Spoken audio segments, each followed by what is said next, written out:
ஆச்சரியமான நம்பெருமானுடைய திவ்ய கிருபா கடாட்சத்தினாலே வேலூர் மாவட்டம் பழைய காற்றாடி ஸ்ரீதேவி பூமிதேவி சமேத வரதராஜ சுவாமி சன்னதியினுடைய பிரம்மோற்சவத்தின் 3ஆம் நாள் என்பது இன்று காலை யாகசாலை பூஜைகள் எல்லாம் பூர்த்தியாக பெருமாள் விளக்குகளே ஸ்ரீதேவி நாச்சியார் உமாதேவி நாச்சியாரோடு எதிர் சேவைன்னு சொல்லும்படியான கல்யாண திருக்கோலத்திலே 2 பேரும் பார்த்தோம்னா காலங்க புறப்பாடு இருந்த கோவில் கிட்டி இன்னைக்கு சாயங்காலம் அதிவிசேஷமான சேஷவாகனம் அப்படின்னு சொல்லும்படியான ஆதிசேஷன் மேல வைகுண்டத்தில் எப்படி பரமபதநாதனா பெருமாள் இருக்காரோ அதே போல பெருமாள் ஏற்ற வாகனம் வந்து பார்த்தோம்னா ஆச்சரியமான வாகனம். ஒவ்வொரு நாளும் ஒவ்வொரு சிறப்பு.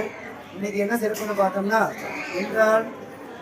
சென்றால் குடையாம் இருந்தால் சிங்காசனமாம் நின்றால் மறுபடியாம் சொல்லும்படியா எம்பெருமான் உட்கார்ந்தாலும் இருந்தாலும் நின்றாலும் எம்பெருமான் கூடவே வந்து பார்த்தோம்னா ஆதிசேஷனாகப்பட்ட அந்த சேஷன சொல்லும்படியான பாம்பு இருக்கு இல்லையா, பெருமாள் கூடவே போறது வருகின்றா.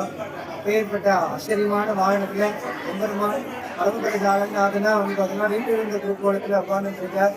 ரொம்ப ஆச்சரியமான திருக்கோலம். அவசியம் எல்லாரும் சேர்த்துதான் பிரார்த்திக்கிறோம். இந்த உலகினுடைய பிரம்மோற்சவத்தில் பெரும் பங்கான முக்கியமான நாளான மறுநாள் காலையில நாச்சியார் திருக்கோலம். அதை தொடர்ந்து 21 தலைமுறைக்கும் பாவ புண்ணியங்களை வந்து பார்த்தோம்னா பாவத்தை போக்கி புண்ணியங்களை கொடுக்கும்படியான அதி விசேஷமான மூலவர் திருமணம். அன்னைக்கு சாயங்காலம் கருட சேவை கோலாகலமாக பரதநாட்டியம் தீனகத்தியும் செல்லும்படியா எல்லாம் நம்ம சிறப்பாக நடக்க இருக்கிறது. அதை தொடர்ந்து 26ஆம் தேதி காலம்பரை திருத்தேர் ரத உற்சவம்னு சொல்ல முடியாத திருத்தேர் வந்து நடக்க இருக்கிறது. இப்படி எல்லா வைபவங்களும் நம்மளுடைய சன்னதியில பூர்த்தியா பார்த்தோம்னா கொண்டாட்டமா நடந்துருக்கு. இன்னைக்கு 3ஆம் நாள் அவசியம் வந்து பார்த்தோம்னா திருத்தேர் இன்னைக்கு எல்லாரும் வந்து வளர்த்துக்கணும்னு பிரார்த்தனை பண்ணிக்கிறோம்.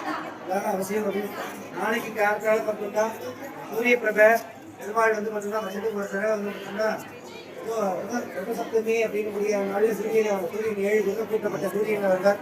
அந்த மாதிரி நாளை காலமுறை முதல் 7 முதல் கூட்டப்பட்ட அதே சூரிய பிரபையில வந்து பார்த்தோம்னா என்ன வருவார். நாளைக்கு காயங்களும் சந்திர பிரபை இப்படி ஒவ்வொரு நாளும் ஒவ்வொரு விசேஷம் உண்டு. அவசியம் எல்லாரும் பெருமாளை வந்து அன்வைச்சிக்கணும். கடைசி நாள் சனிக்கிழமை 1500 பேருக்கு, அதாவது வர சனிக்கிழமையில அதுக்கு அடுத்த வர சனிக்கிழமை 1500 பேருக்கு எடை போட்டு இந்த பிரம்மோற்சவத்துடைய பூர்த்தி அன்னைக்கு எடை போட்டு 1500 பேருக்கு வடப்பாயசத்தோட சாப்பாடு ஏற்பாடு பண்ணி கல்வியாரால் நிர்வாண குழு. அதனால அவசியம் எல்லாரும் வந்து ஒரு நாள் முடிச்சுட்டு கடைசியா வர அந்த சனிக்கிழமையில கல்வியாரானுக்கு அன்னைக்கு பாதிச்சுக்கிறோம். அன்னதானத்துக்கு தேவையான அதிக சாமானாவோ பொருளாவோ பணமாவோ எல்லாரும் செய்யணும்னா கோவில் நிர்வாகத்து குழு கூட சேர்த்து அது என்ன பண்ணணும் பெற்றணும் பிரார்த்திக்கணும். ஸ்ரீமதே ராமானுஜாய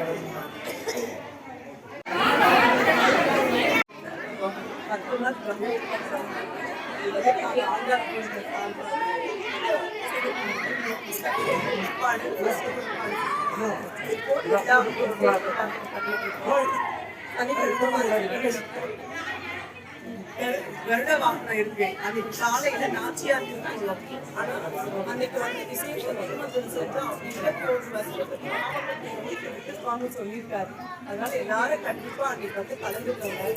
ரொம்ப சிறப்பா இந்த வருஷம் நடக்குது. அப்படியே கண்டிப்பா அடுத்த வருஷம் எல்லாரும்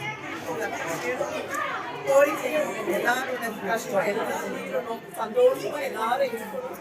இருந்தால் நாங்கள் எல்லாரும் சேர்த்து அடுத்த முறை நீங்க எல்லாரும் வந்து பார்க்காதவங்க பார்த்தவங்க அத்தனை பேர் ஒன்றா சேர்ந்து வந்து கலந்து இதே மாதிரி அடுத்த பிரம்மோற்சவம் நல்ல சிறப்பா நடக்கணும். எல்லாரும் அன்னைக்கு பெருமாளுக்கு நமஸ்காரம். கோவிந்தா கோவிந்தா கோவிந்தா.